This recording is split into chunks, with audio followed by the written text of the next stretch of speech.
Sarah Malo knew nothing about the car place when she drove to the lot looking for a good deal on this 1996 Corsica she saw on Craigslist. Air-conditioned, automatic transmission. The Craigslist post says it runs great and is priced right at $1,288. I had my mom take me to go look for it. After a brief test drive, Malo returned the next day and bought the Corsica from the car place. But before long, she was second-guessing her buy. The car making loud noises that sounded like they were coming from the exhaust system, so she took it to a mechanic. They straight up and came to me and told me that the car is unsafe. I should not be driving it. They should have never sold it off the lot. That was the opinion at Morrow's Auto Repair after longtime owner Dale Morrow examined the car. Not roadworthy.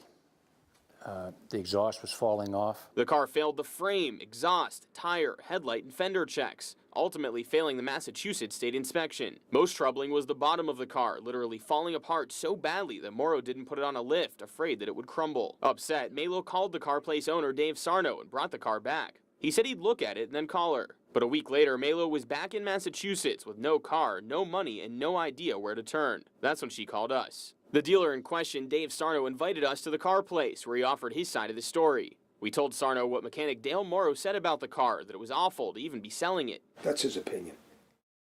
Do you think you would just make that up? Yeah.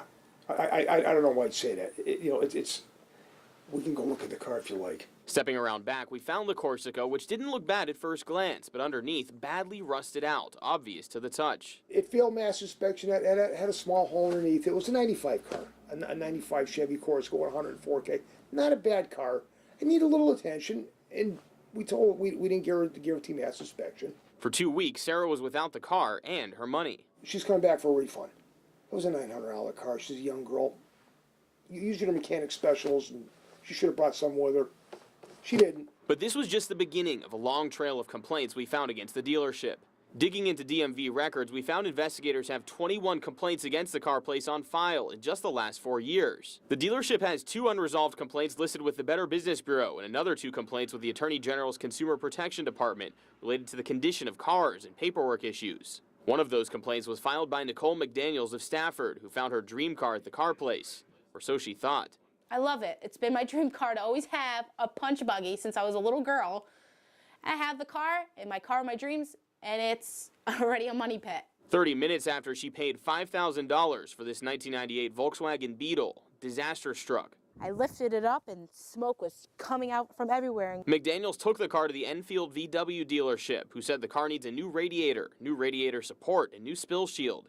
Nearly $1,000 worth of work. But there are no guarantees when you buy a used car. It's very frustrating, to say the least. It shouldn't be like this. You buy a car, you shouldn't be having problems like this, and then to have a dealer who's supposed to fix this, who won't have anything to hear, anything that you have to say, who won't even talk to you. According to the Connecticut used car warranty law, a dealer must repair the vehicle at no charge up to 30 days after the purchase date, if the owner paid at least $3,000 and the car is less than 6 years old. As in 1998, Nicole's Volkswagen isn't covered. It turns out Sarno and the car place were taken to small claims court by customers at least 7 times since 2003, and as recently as August 2011.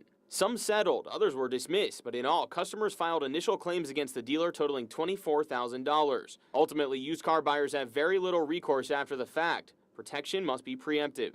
We tell all our customers, check it before you purchase it. Buyers can also ask for a Carfax report and should check the dealer's status with the BBB. In McDaniel's case, it's unlikely she'll ever have any recourse because of the car's age, leaving this as a wake-up call for her and a warning for others. I'm not the only one. I'm not the only one this has happened to. I hope I'm the last person. You know, I'm sad that this happened to me. I don't want it to happen to anybody else. Beau Berman, Fox, Connecticut.